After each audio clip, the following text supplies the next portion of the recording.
मित्रांनो, काल आपण एमबीबीएस विरुद्ध बीएचएमएस या विषयावर एक सडेतोड व्हिडिओ मांडला होता. कोणाची बाजू घेतली नव्हती, पण तुम्ही शेकडो संख्येने त्यावर आपली मतं नोंदवली, कमेंट्स केल्या, डॉक्टरांनी शेअर केलाय व्हिडिओ. खूप चांगलं वाटलं. काही जणांनी पाठिंबा दिलाय, काहींनी विरोध केलाय आणि काहींनी थेट आमच्या हेतूवर बोट ठेवलंय. आज आपण त्या 5 प्रश्नांची उत्तरं देणार आहोत, कुठलाही आडपडदा न ठेवता. जे तुमचे प्रश्न आहेत त्यातील फक्त 5 प्रश्न आपण निवडलेत. नमस्कार, मी आपल्या सर्वांचा मित्र अक्षय ताटे आणि आपण बघतायत सत्य पे सत्ता. प्रश्न तुमचे, आवाज आमचा.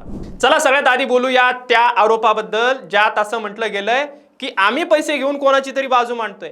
शंकर 1857 काहीतरी त्यांची आयडिया आहे. त्यांनी असं लिहिलंय की आजकाल खेड्यापाड्यातही सरकारने पीएचसी आणि 108 सारख्या दर्जेदार सुविधा उपलब्ध केल्या आहेत. बरं, त्यामुळे पैसे घेऊन कोणाची तरी उदो करणं बंद करा.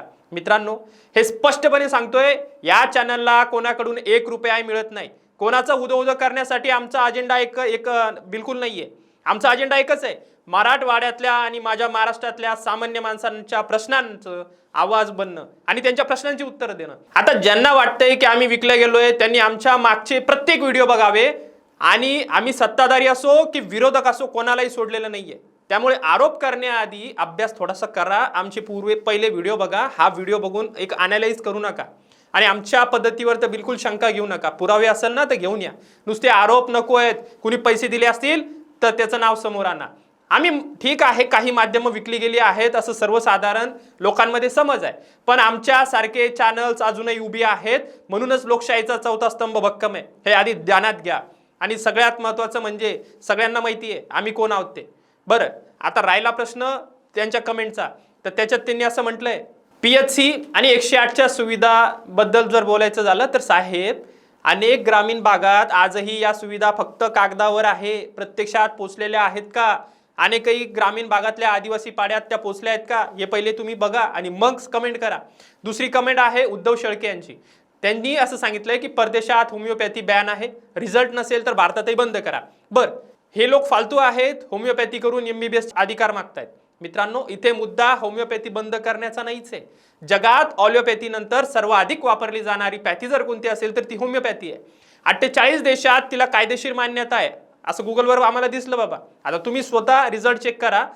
आणि दुसरी महत्वाची गोष्ट, रिझल्ट जर नसता तर 200 वर्ष टिकली असती का ही पॅथी? लोकांना फायदा होतो म्हणूनच ती आजही चालू आहे ना. मुद्दा आहे तो कोणाला कुठले अधिकार कायद्याचे आहेत आणि द्यायचे आहेत. होमिओपॅथीचा वापर करून ॲलोपॅथीचे अधिकारी मागणं हे चुकीचंच आहे. हाच आमचा मुद्दा होता. आता आम्ही कोणाची एकतर्फी बाजू घेत नाहीये. होमिओपॅथी घेणारा एक स्वतंत्र सुशिक्षित एक हाय क्लास वर्ग आहे. जिथे जी गरज असते तिथे ती पॅथी चालतेच. पण खरा प्रश्न वेगळाच आहे, ग्रामीण भागात आपले एमबीबीएस डॉक्टर पुरेशा संख्येने का पोहोचत नाहीत? तिथे ते सेवा का देत नाहीत? आजही अनेक पीएचसी आणि हॉस्पिटल्समध्ये तुमचे डॉक्टर्स का उपलब्ध असत नाही? हा प्रश्न आहे. आणि बीएचएमएस बद्दल पण तेच उत्तर आहे. तिसरी कमेंट आहे डॉक्टर प्रशांत जगताप यांची. त्यांनी लिहिलंय की लोकांची काळजी असल्याचं दाखवून स्वतःचा फायदा करून घेऊ नका. 3 महिन्याचा कोर्स करून कोणी ॲलोपॅथी डॉक्टर होत नाही. रुग्णांच्या जीवाशी खेळू नका. अहो डॉक्टर साहेब, आधी नीट माहिती तर घ्या. हा कोर्स 3 महिन्याचा नाहीये, 1 वर्षाचा आहे. आणि तो तुमच्या शिक्षकांकडून म्हणजे तुमच्या एमबीबीएस शिक्षकांकडून सरकारी कॉलेजमध्ये शिकवला जातोय. आणि हे पण सगळेच होमिओपॅथीवाले करणार नाहीयेत. तुमचा मूळ मुद्दा आम्हालाही मान्य आहे आणि नेमका हाच मुद्दा आमच्याही व्हिडिओचा गाभा आहे.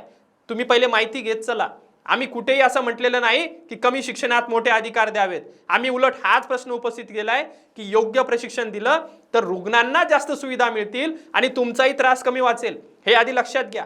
हे डॉक्टर कुठलेही ऑपरेशन करणार नाहीयेत की कुठलेही चिरफाड करणार नाहीये. हे फक्त एक बेसिक ट्रीटमेंट, जे छोटे छोटे आजार आहेत त्यांच्यासाठी ते उपयोगी होणार आहेत. आणि हा प्रत्येक होमिओपॅथीवाला कोर्स करणार नाहीये. तर त्यातले फक्त मोजके जे पास होणार आहेत, टॅलेंटेड आहे, ज्यांनी अभ्यास केलाय, त्यांच्यासाठी 1 वर्षाचा कोर्स आहे. तो पण गव्हर्नमेंट जे काही हॉस्पिटल्स आहेत आणि तुमचे शिक्षक त्याला शिकवणार आहेत. हे आधी ध्यानात घ्या. चौथी कमेंट आहे अप्पासाहेब यांची. त्यांनी सांगितलंय की डॉक्टर ग्रामीण भागात सेवा देत नाहीत, त्यांचं लक्ष मोठी हॉस्पिटल्स आणि 500-500, 1000-1000 रुपये फीस उकळण्याचं असतं. बरं मित्रांनो, हे वास्तव आम्ही नाकारत नाहीये. आमच्याही व्हिडिओचा हाच मुद्दा मांडला होता. पण वास्तव आणि कायदा या 2 वेगळ्या गोष्टी आहेत. गरज खरी आहे तर उपाय सुद्धा हवा की सरकारने एमबीबीएस डॉक्टरांना ग्रामीण भागात जायला भाग पाडणारी ठोस यंत्रणा उभी करावी. त्यांना कमीत कमी 3 वर्ष तरी त्या ग्रामीण भागात सेवा करायला पाठवावं सुरुवातीला, म्हणजे ते नंतर प्रॅक्टिस करतील. कुठंही शॉर्टकट नाही, यंत्रणा उभी करावी आणि सरकारने याकडे लक्ष द्यावं, मग त्यामुळे हा वाद कमी होईल. 5वी कमेंट आहे सागर पाटील यांची, त्यांनी सविस्तर मुद्दा मांडलाय. ग्रामीण भागातल्या रुग्णांना MBBS किंवा MD डॉक्टरांची फी परवडत नाही. BHMS किंवा आयुष डॉक्टर वर्षानुवर्ष अल्प दरात सेवा देत आहेत आणि इमर्जन्सीच्या वेळी हेच डॉक्टर उपयोगी पडतात. त्यामुळे त्यांना मर्यादित स्वरूपात ॲलोपॅथी प्रॅक्टिस कायदेशीररित्या करता यावी. मित्रांनो, सागर यांचा मुद्दा अभ्यासपूर्ण आहे आणि खरं तर योग्य आहे. आम्ही यांच्याशी सहमत आहोत.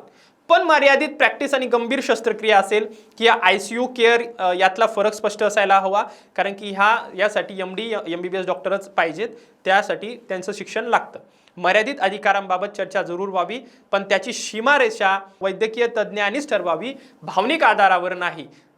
ठीक आहे. शेवटची आणि 6वी कमेंट मी घेतोय. मी 5च बोललो होतो, अजून एक एक्स्ट्रा, शेवटी एक्स्ट्रा दिलं तर थोडंसं चांगलं असतं. ती सगळ्यात महत्त्वाची कमेंट मला वाटते. तर यातली जी 6वी कमेंट आहे ते एक पशुवैद्यक आहेत, डॉक्टर संकेत वाकचौरे, जे की पशूंची सेवा करतायत, पशुवैद्यक आहेत.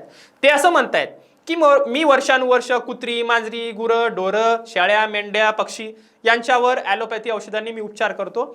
जर होमिओपॅथी डॉक्टरांना ॲलोपॅथी प्रॅक्टिस कायदेशीर अधिकार मिळू शकतो, तर मलाही माणसांवर उपचाराचा परवाना मिळावा. आता मित्रांनो, हा प्रश्न ऐकायला त्यांच्यासाठी मार्मिक वाटतो, बरा वाटतो, पण प्रत्यक्षात तो तितकाच दूध खुळा वाटतो का नाही बरं? पशुवैद्यक हे जनावरचं डॉक्टर आहे. जनावरांची शरीर रचना असेल ती त्यांचा अभ्यास त्यांच्या ठिकाणी. आम्ही माणसाच्या शरीर रचनेचा अभ्यास करण्याबद्दल बोलतोय. होमिओपॅथीचा कोर्स करणारे विद्यार्थी 5 वर्ष मानवी शरीर रचनेचा म्हणजे ह्युमन ॲनाटॉमीचा अभ्यास करतात. माणसाचं आणि जनावराचं फरक आहे. प्रत्येक विषय आणि उपचार पद्धती वेगवेगळे आहे. माणूस आणि जनावर यांची तुलना कशी करता हो तुम्ही साहेब? पण हा युक्तिवाद थोडा तकलादू आहे आणि कमकुवतपणाचा वाटतो, म्हणून अशा कमेंट थोडंसं करत जाऊ नका, हे लक्षात घ्या. संपूर्ण होमिओपॅथिक क्षेत्र हा अधिकार मागत नाहीये. ज्यांनी हा विशिष्ट कोर्स पूर्ण केलाय तेच हा अधिकार मागत आहेत, आणि तेही मानवी शरीर रचनेचा अभ्यास करून तुमच्याच तज्ज्ञाकडून. तर ही अनुभव आणि उपचार पात्रता या 2 वेगवेगळ्या गोष्टी आहेत, मान्य आहे, आणि फरक कधीही विसरून चालणार नाही. मित्रांनो, तुमच्या प्रत्येक कमेंटमधून एक गोष्ट स्पष्ट होते, हा विषय फक्त 2 पॅथींमधला वाद नाहीये. हा विषय आहे माझ्या ग्रामीण भागातल्या लोकांना आरोग्य व्यवस्थेचा अपयश. म्हणजे आमच्या लोकांना, ग्रामीण खेड्यापाड्यातल्या लोकांना आजही तुमची उपचार पद्धती नाही भेटत हो साहेब. सरकारने ग्रामीण भागात दर्जेदार आरोग्य सुविधा आणि पुरेसे MBBS डॉक्टर पोहोचवणं हा शॉर्टकट नाहीच आहे. तुम्ही ठीक आहे, तुम्ही जे उपाय करतायत त्याबद्दल ते तुमचं काम आहे, परंतु सगळ्यात महत्त्वाचं म्हणजे आजही ग्रामीण भागातली अवस्था चेक करा, तिथली परिस्थिती बघा आणि तिथलं वास्तव बघा.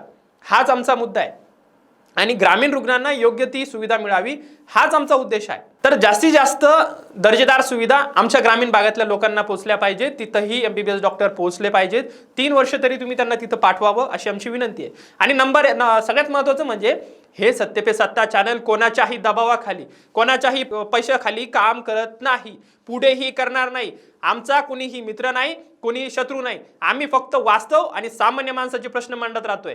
तुमचे विरोधी मुद्दे, तुमचे प्रश्न हे आम्हाला अधिक सडेतोड बनवतात. आम्हाला कल्पना आहे, तुमच्या उत्तरातनं आम्ही शिकत असतो. त्यामुळे विचारत राहा, प्रश्नांची विचारणं हे तुमचं काम आहे. आम्ही उत्तर देतोय कारण आमचं ते काम आहे. आणि निश्चितच येणाऱ्या काळात प्रत्येक प्रश्नांवर, मराठवाड्याच्या विकासावर, आमच्या ग्रामीण भागाच्या विकासावर निश्चितपणे आम्ही आवाज उठवणार आहोत.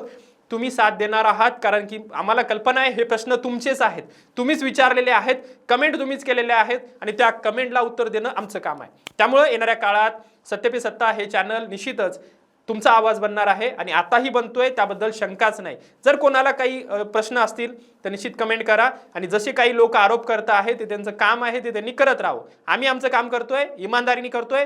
4था स्तंभ लोकशाहीचा स्तंभ आहे, आणि तो त्याच पद्धतीने काम करेल. धन्यवाद.